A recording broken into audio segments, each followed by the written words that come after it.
السلام علیکم، زه ډاکټر انعام الله خان. تاسو دا تصویري نه دا یو سروي ته دومره ډیر زیات میډیکیشن شوی دی. دغه میډیکیشن یو طرف ته، خو په دې کې یو دوه سیزونه تاسو ته پوینټ آوټ کوم. یو تاسو ګورئ دا گرین باټل، دې ته وایي سلفاډیمډین.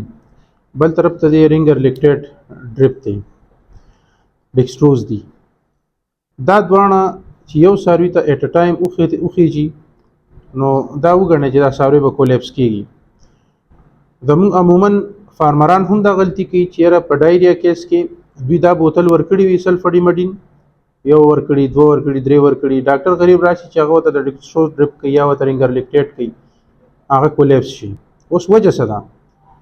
ځکه چې دا سلفاډیمډین چې دی کوم چې د خېټې د ودرېدو دپاره عموما استعمالیږي، دا الکلاین دی، الکلی دا پی ایچ. او ډیکسټروز چې دی دا اسیډیک دی. کله چې دا دواړه په یو ټیم باندې استعمال شي، که یو ځای استعمال شي، که اورلی استعمال شي، او که داسې ګورئ دا غلط فهمي ګورئ لرې کړئ چې کنې اورلی موږ استعمال کړو نو سیف وي. بالکل به سیف نه وي، ځکه چې د دې انګریډینټ ټول بلډ ته ځي.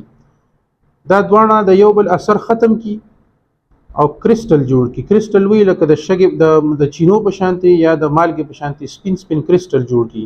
هغه کرسټل چې وینې ته لاړ شي نو د وینې رګونه بند کی. د وینې رګونه چې بند کی مخکې سپلای نه کیږي نو شاک وشي، اکسیجن نه ځي. دا خو یو فرق شو.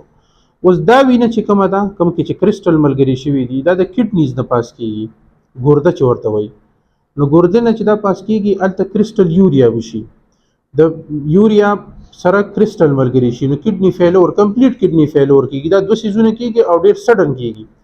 یاد ساتئ، فارمرانو ته هم وایم تاسو چې کله یو سیز استعمال کوئ، را روان چې کوم ډاکټر راځي هغه ته ټوله هیسټري وایئ.